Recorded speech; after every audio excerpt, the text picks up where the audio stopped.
All right, it's 8 o'clock. I might as well get started, everyone. Good morning. First item of business here will be public comment. Anyone here for public comment? And we've got another member who's just arrived, Mr. Murray. Sorry. All right, hearing. Do you have anything for comment? You usually got a word or two, but I'm sure you covered it, didn't you? we're going to keep it quiet. You already said it, sorry. Go to the minutes from the 28th.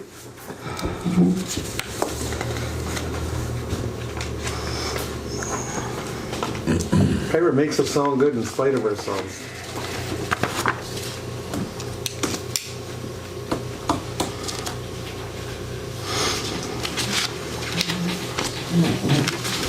I'll move on the minutes. Okay, we've got a motion by Brian. Is there a second? I'll second. Second by Terry, then, to approve the minutes as presented.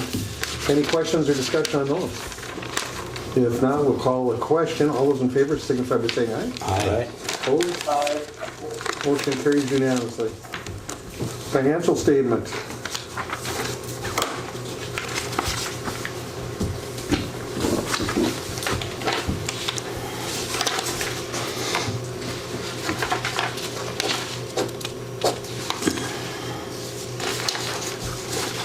Big numbers there with KGM. Yeah. Lots of figures there. We're busy. Yeah. I don't see anything out of whack. I'll move on the financial. Okay, thank you, Brian. We've got a motion. One second. And a second by Walt. Any questions or discussion on the financial statement?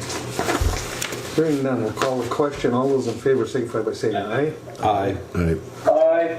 Okay. Opposed? Motion carries unanimously.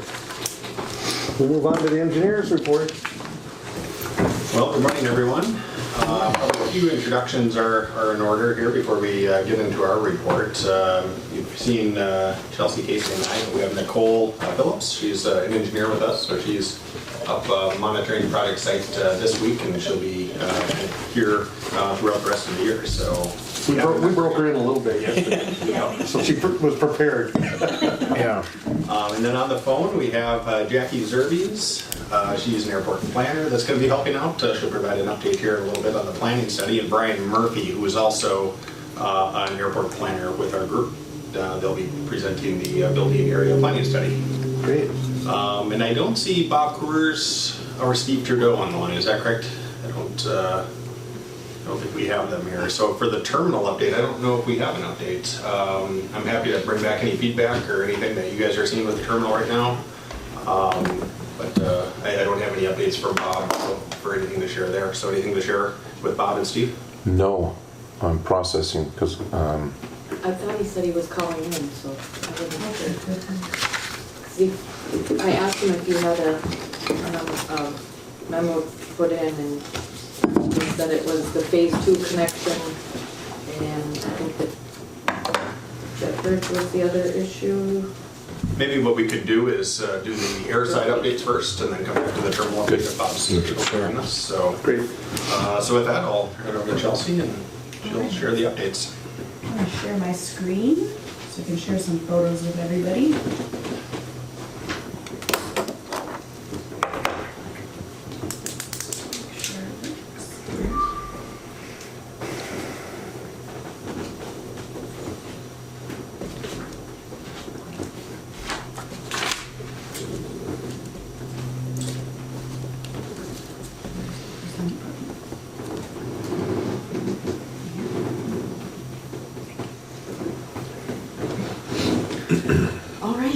So a lot going on out there. We're in phase 3D, which is our 120-day phase. So it's quite a big phase, and it's set to end October 14th. So we'll be in that phase for another month and a half here, a little bit longer. We did have some drone footage taken, so this is one of the photos from the drone footage down on the north end. It's kind of a cool photo, and most of those photos are actually really cool too, because you can see all the temporary pavement marking additions and the construction site, so kind of neat. One of the things that they completed was they have completed the excavation along the entire length of the runway, and they are installing the last little bit of drain tile on the east side of, or on the west side of the runway. So that's almost completed. All the drain tile is almost all in. We do still have some outlet pipes to put in, but that's kind of where they are on that.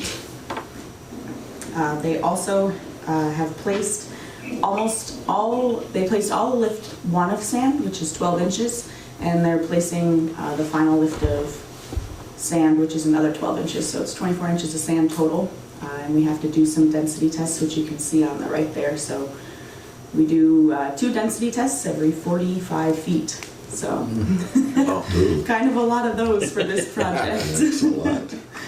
A lot of data there, but everything's been looking really well on that front, and almost all the sand is completely placed. Once they place the sand, then they place the next layer, which is the aggregate. 8 inches of aggregate gets placed,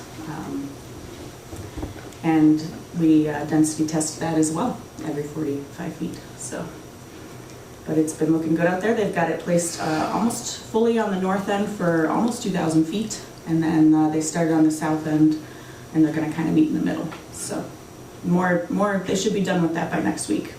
They'll have the trucks hauling again and get that in next week. They just had a few things to tidy up this week before they did that. So the other thing, they've got those big scrapers out there. They're doing some RSA grading off on the sides of the runway, so make sure that's all within standards for the runway safety area. And finally, a lot of electrical installations. So the edge light cans are placed on all of the connectors for the taxiway lights, and they're almost finished placing all of the edge light cans for the runway lights, and then we'll move on to the signs. And then there is a link to some drone footage too. I don't know, should I? Yeah, it might be kind of cool to Yeah. kind of just show like some of the capabilities of the drone. And When I downloaded that, for the sake of the conversation, 5 or 6 days ago, I could only get the stills. Have they added the video now? Or am I loading into the wrong area? They have not edited a video yet. They have to edit that. yeah, Okay. there's the panoramic where you can kind of Right, cruise around, yeah, okay. Good. Yeah, so here, if you go to Runway Intersection, this is the newest one. You can kind of see, there's the terminal building.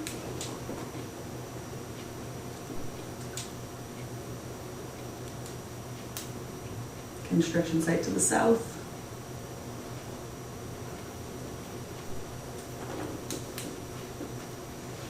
And to the north.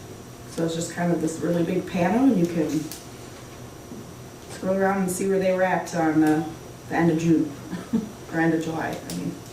Are the piles getting smaller at Ewald's sold property there? No. Just there yesterday. Yeah, as soon as they take a truckload out, they fill it up and keep the stockpile where it should be. Well, there's a lot of material. There's a big pile of millings there yet from the asphalt. Yeah, yeah, they can actually. And they're mixing it. You Yep. can see they're mixing it. Yeah, but they're using that for the sand and for the pavement, so Yeah. we'll be able to use some of that in the pavement too, the recycled asphalt. Crush it up into fines, I suppose. Huh? Yep. Yeah, well, Yep, pretty neat.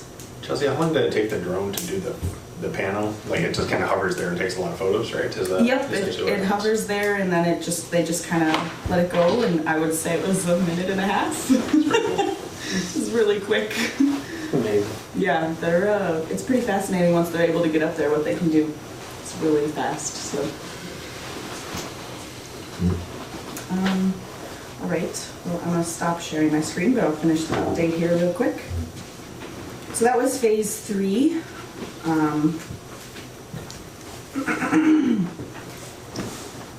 But jumping back to phase 1, we are still working on just a couple of punch list items on that, and that should be closed out hopefully by the end of next month.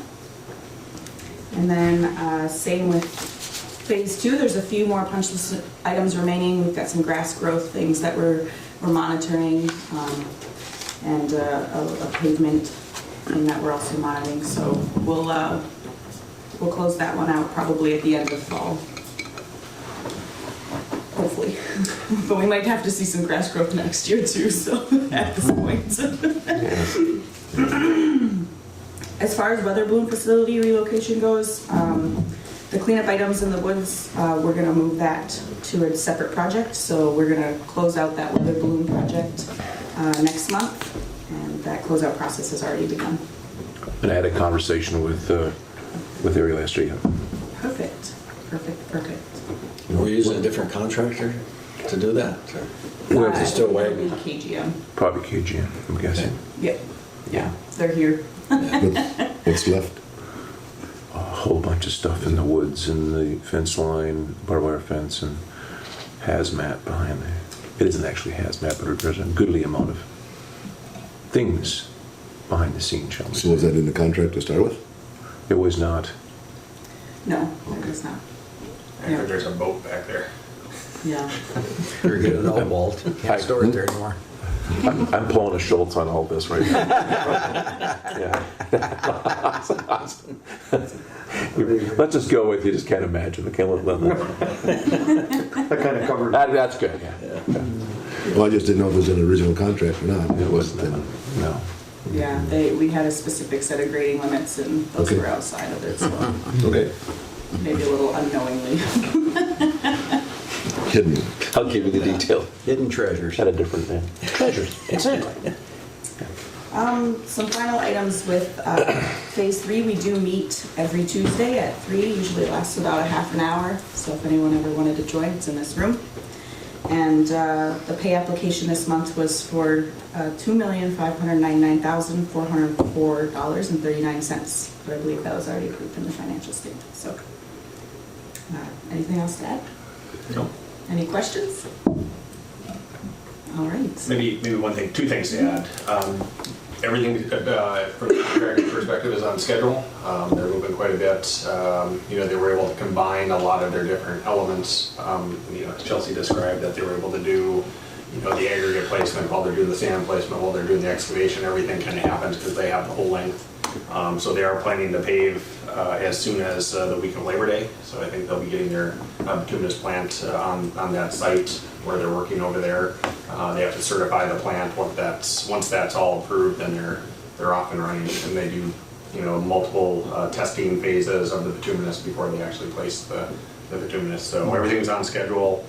We can't open any earlier than October 14th because of the way the FAA chart publications and closing one runway, opening another runway, so everything's on schedule for that. So we're looking good there.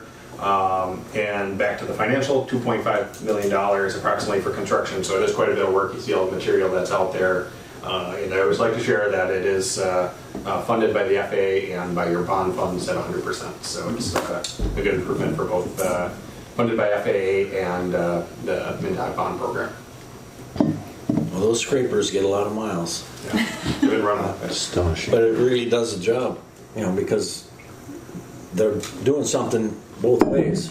Yeah. Yep. They're scraping and taking stuff out, and then they come back with the good stuff. So, Bringing the sand in. it's amazing what they do out there. 40 Things yards. are going steady. Yeah, 40 yards of material at a crack. Yeah. Yeah. We still have any four-legged visitors? Well, there's a few visiting. Just wondering. Yeah.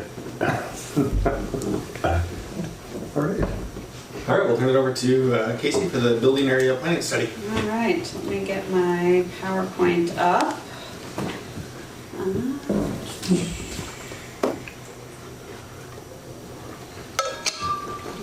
Okay.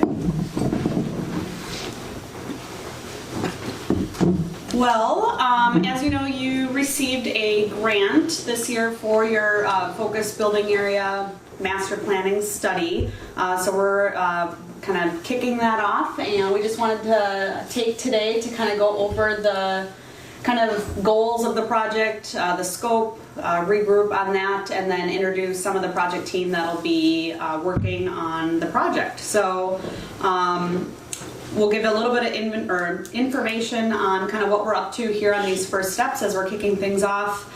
some of the tasks that we'll be working on, and then give you kind of an overview of project schedule and what we're anticipating, and then just talk about next steps.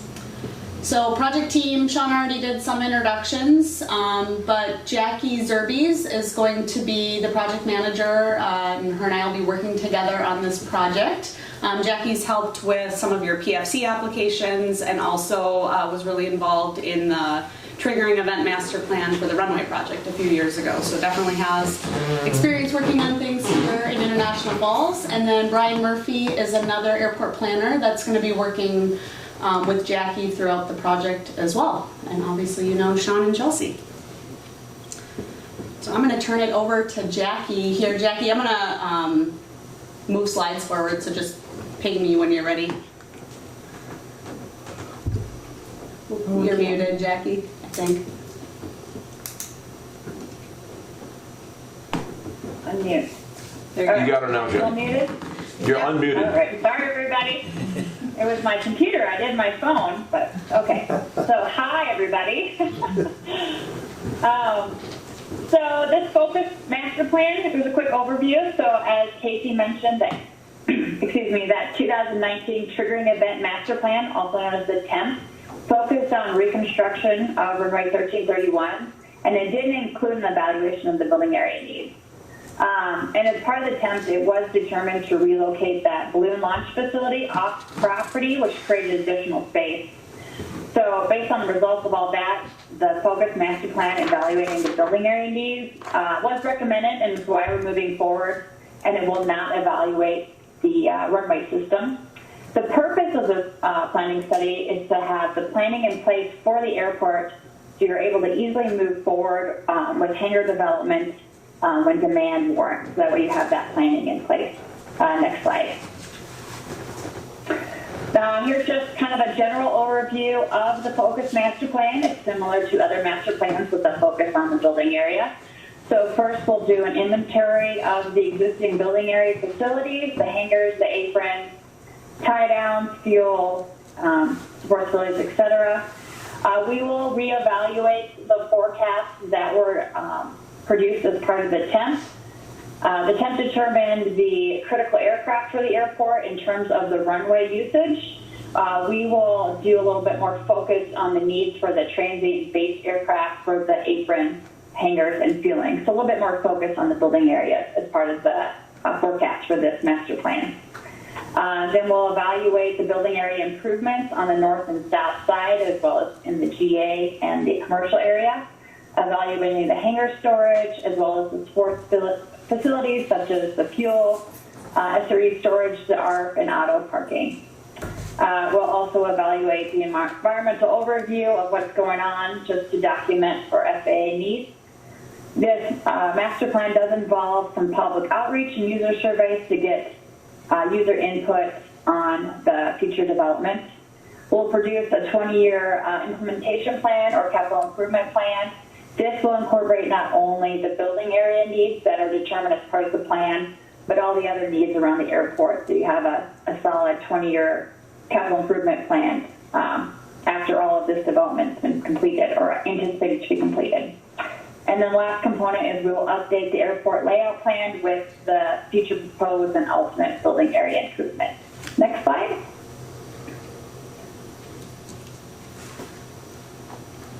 Sorry. There we go. Okay. Yeah. This is just a quick graphic to kind of show the stages of the master planning process. So there's three basic buckets. There's the investigation, which will do the inventory, the user surveys, evaluating the stakeholders' needs, forecast, and develop facility requirements and recommendations for that area. Next step would be the solutions phase, is where we develop alternatives, where alternatives are needed to kind of evaluate what best fits the needs and the parameters. And we'll select a preferred alternative. And the last phase is the implementation phase, to review financial planning for funding, produce that capital improvement plan, the final master plan document in the ALP, and throughout will include stakeholder and user engagement throughout the process. Next slide. This slide is just a brief inventory of what currently you have for your building area. So obviously there's multiple private hangars on the north side there. And then you have the large commercial apron, the general aviation with mini tie-downs, SRE building, FBO, the fueling system, which has the 100 low-lead Jet A, and then diesel and auto gas. And then I do point out the balloon launch facility that was relocated, Beacon terminal building. So that's just kind of a general overview, which we'll document in more detail as part of the plan. Next slide. So here's the areas that we're going to evaluate for future and ultimate parking and hangar storage. Each of these areas will be evaluated to accommodate specific design groups. So design group is a category of aircraft based on wingspan. So the numerals there are 1, 2, and 3. 1 being like a 172, 2 being like a King Air, and 3 being the ERJ. So we're going to evaluate, or the Gulfstream, excuse me. We're going to evaluate each of these areas, determine the demand for each aircraft type, and kind of get spots available of how to accommodate those storage needs. Next slide. As part of the inventory phase, we will prepare user surveys. These will be paper and online surveys. We're going to mail them to the existing International Ball Space aircraft, as well as FAA publicly available aircraft owners list for pilots in the area. Topics for the question will be around the idea of the building area study. So if they're currently based at INL or not, and if they prefer to be, their hangar and apron needs, box, T-hanger, tie-downs, etc. The current and anticipated activity levels at the airport, their fueling needs and preferences, ground transportation, and auto parking. With these user surveys, this is an opportunity to add additional questions that you would like answered outside of the building area study. So if you have any of those to add, let me know. We can discuss them now, or if you can think of them later, feel free to forward them to Casey or I, and we can add them to the survey for your data collection.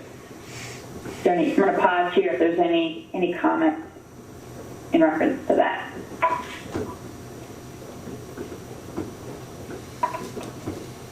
All right, so keeping that in mind, this is a good opportunity to add any additional survey questions before we mail those out, but that will be coming. Next slide. This is just a draft schedule, so we're anticipating approximately a year to complete the study. Again, it is draft, so it can be adjusted as needed when if priorities change. If we want to focus on one thing versus another, it's flexible. We are scoped to it for 4 airport commission meetings. These 4 meetings are where we're going to anticipate larger, more in-depth presentation of the building area study. But we will, as usual, provide monthly updates as we have with all of our projects out there. And just to note, we are anticipating 1 public open house. That'll be towards the end of the planning study, kind of just open public comments for that fashion. So it's kind of a draft schedule. Next slide. So the next steps, or the first steps as part of this planning study, is we'll complete the inventory, send out user surveys, based on information, develop a more detailed building area activity forecast, kind of determine the hangar and apron needs out there, and determine the critical aircraft for each of the areas and the demand for that. So I will turn it over to Casey to field questions or add. Thanks, Jackie. Anybody have any questions on the project or anything that Jackie covered? No, very good. Looks good. All right, well, we're looking forward to working on the project, and you'll be hearing more from the team as we work through the various tasks over this next year. So, thank you. Well, thank you. Thank you. Good job. Well, jumping back to our memo, the only other items that we had updates on is the funding update. I think we're really close to the bond funds. We were able to get everything submitted to MnDOT. Excuse me.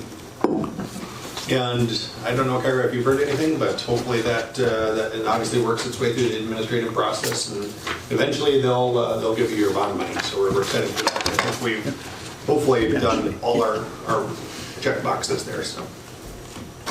So with that, Bob Coors, are you on the line? I see another caller call in. Or Steve? I'm here, yeah. All right, good morning, Bob. We covered the airside stuff first in hopes that the timing would work out well. It looks like it has, so the floor is yours for the terminal update. Okay. Thank you, and good morning, everyone. Morning. Morning. Just have a couple updates. The only two outstanding items on the terminal are the phase 1 and 2 connection, and then we had a roof leak recently. So the roof, I'll start with the roof leak. That was repaired the end of July. There was some caulking that had broken away. And so that was repaired, and hopefully there's been no additional leaking. I don't know, Thor, can you report that There has not been, Bob, since that repair. We haven't had many rains. So we haven't had many rains either. It's been pretty dry. Good to hear. So that was repaired, and then the phase 1 and 2 connection, there's still, Cross Anderson is still investigating the fix there and what to do and coordinating with the contractor, so there's no update on that one right now. I did hear from Steve, he's up fishing in Canada, so he's unable to attend the meeting here today. They let him in, huh? No excuse. I guess so. So that's all I have on the terminal. Any other questions or concerns? Any questions? My only question would be this caulking issue. Is that going to be a continuing item? I don't know. I just heard the fix this morning myself, Wade. So Okay. I'm gonna check into that because I thought that was interesting that it was a caulking issue that is causing it to leak. Yeah. Exactly. That's like you'd think it'd be some kind of flashing, you wouldn't have to worry about that. Yeah. Or some mesh net or something. I'm guessing that the whole roof is going to be a continued problem forever. I'm just telling the truth, I don't think it's going to get better. Not good. Well, we'll find out the next rain, I guess. You betcha. Get the buckets out. See what happens there. We may. Yeah, I'll check into that a little more with Steve Trudeau, and we can report back next month. That'd be great. Appreciate that. All right. All right. Well, yeah, thank you. Any questions for him? Okay. Yeah. Well, thank you then. Talk to you later. That's all we have for the engineering and planning updates. So obviously wrapping up construction over the next few months and working through the planning study. We'll keep you updated. Okay. Any questions? Pretty quiet bunch today, huh? Yeah, Especially this Terry, I know. I got a teenager that's driving me nuts. Oh yeah, that'll age you. Okay, we'll go to old business then.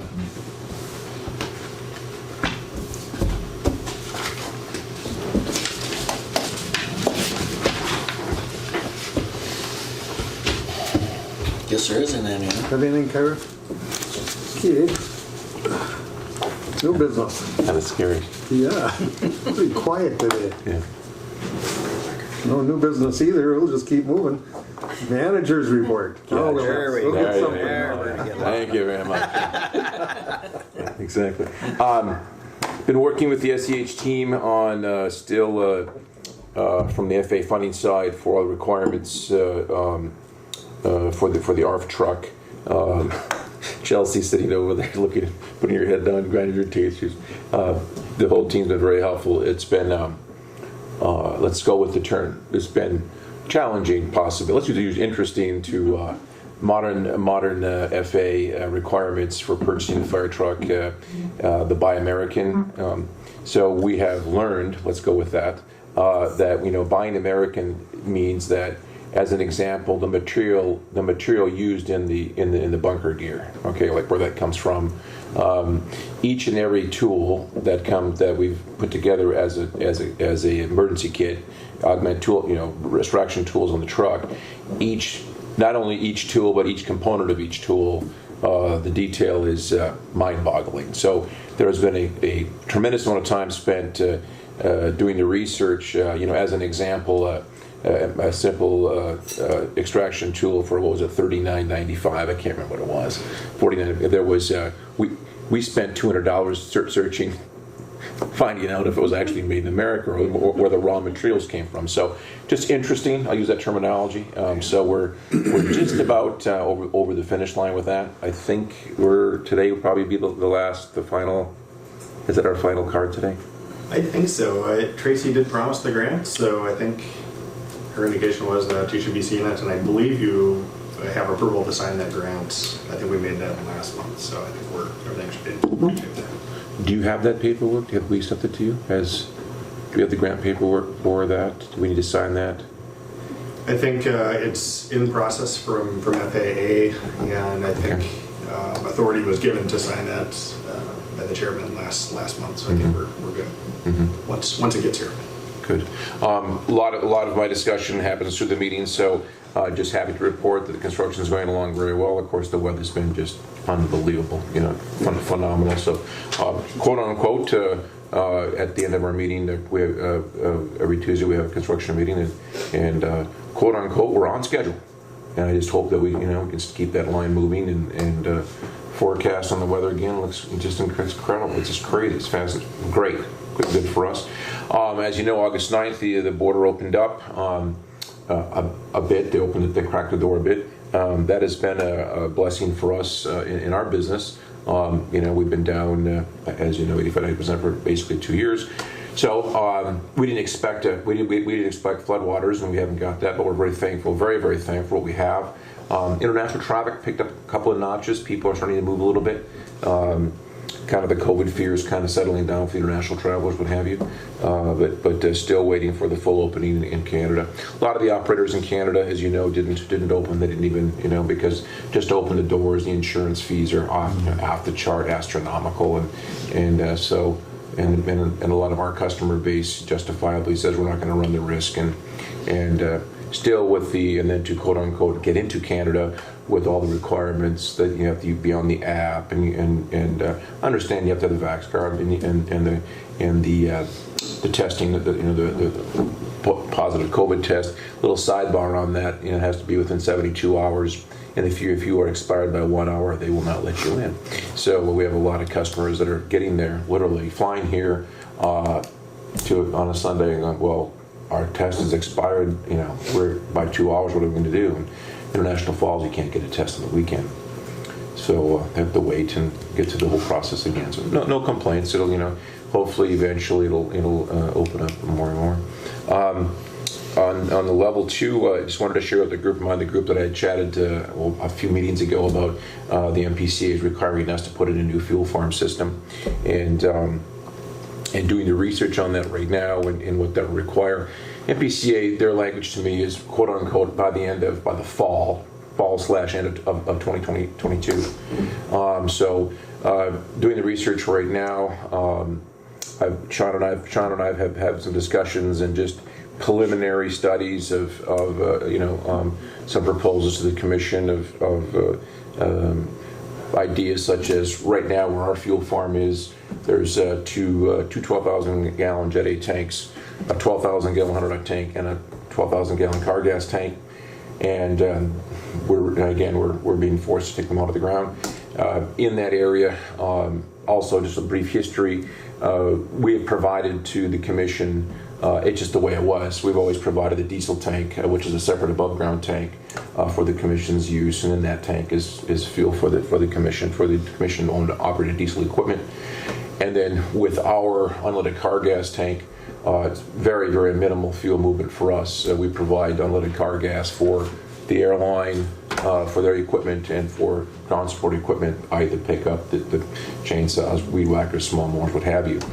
So we're just going to look at that and come up with a plan of possibly, if I may jump ahead a little bit, just kind of what we're thinking right now is the area has always been, there's always been discussion in the area of the fuel farm is that it's quote unquote in the wrong area. It's old school, old design, takes up a tremendous amount of ramp space.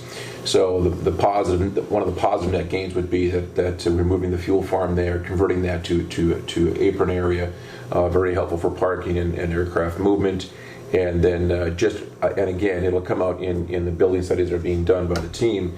But first look of possibly looking at the area north of the SRE building, putting a fuel pad there, and we'd be looking at putting in a Jet A tank and 100 octane tank, and then the commission would still be interested. They would need to put in a diesel tank and unleaded car gas tank to support equipment on the airport. So right now, Anderson Flying Service, I lease that area. I lease the area that the fuel farm is currently on, and I also lease the area between basically our hangar and the SRE building.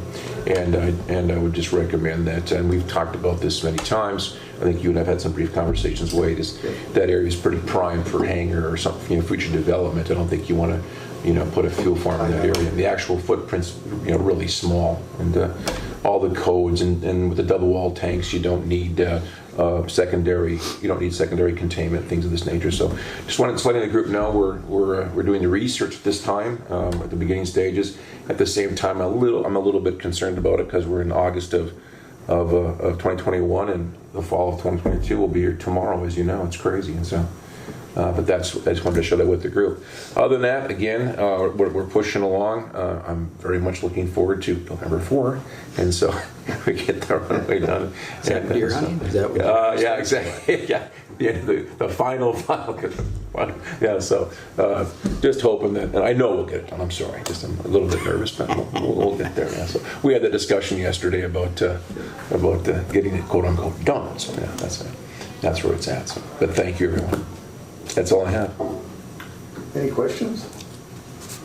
Fuel farm issues, that's something that's got to be taken care of, so we'll keep working on that.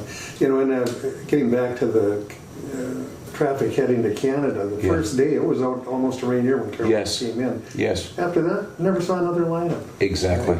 And Carol did some research, and as far as that 3 or 72-hour hold, you've got to have that test.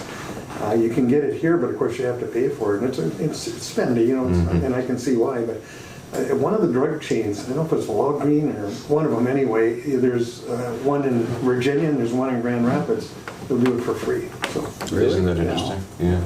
And on that day of the first wave going north, what was really interesting, and I don't know the explanation for it, but I know that the people were being processed at Rainy River at 5 times the speed of Fort Francis, and theoretically they were both the same protocols, right? Yeah. But obviously that wasn't the case. So we had a lot of folks left the line, drove to Badet, Rainy River, went across. Really? Wow, this is really cool.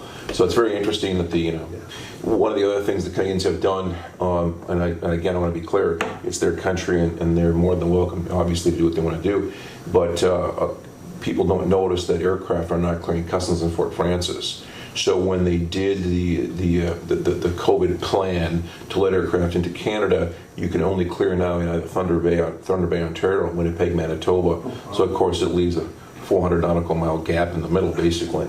Huge, it's a big corridor, right? Right. So that we've noticed, and we've talked with some customers, many, and they look at that too, like, well, yeah, wow. I mean, I've got to go overly simplified. I got to go to Winnipeg. I got to go back to Fort Francis to get on the boat or get on the aircraft or whatever. So yeah, it's very costly and very timely, and the same protocols to get in, the same 72-hour test, et cetera, and then there are these rules, but for sure each one of those facilities have different tolerances, right? And they've sent people back from Winnipeg. Nobody can't come in because, as an example, there was a customers of ours, six people on board a King Air, and one of them, the test had expired an hour and they made him go back. Jeez. So he said, I'm in Winnipeg, Manitoba. I want to send my friends. No, you have to get out of the country. So anyway, it's enough crying. I can't imagine how he felt. Yeah. Oh, gosh. Thank you. Well, anyway, anything else? All right, we'll move on then. Secretary's report. So now we'll get the real story. I don't have anything other than employments are in the packets, and we're continually increasing slowly, but Well, at least it's the right direction, yeah? Yeah. All right, Kyra. Any questions for Kyra? Hey, thank you.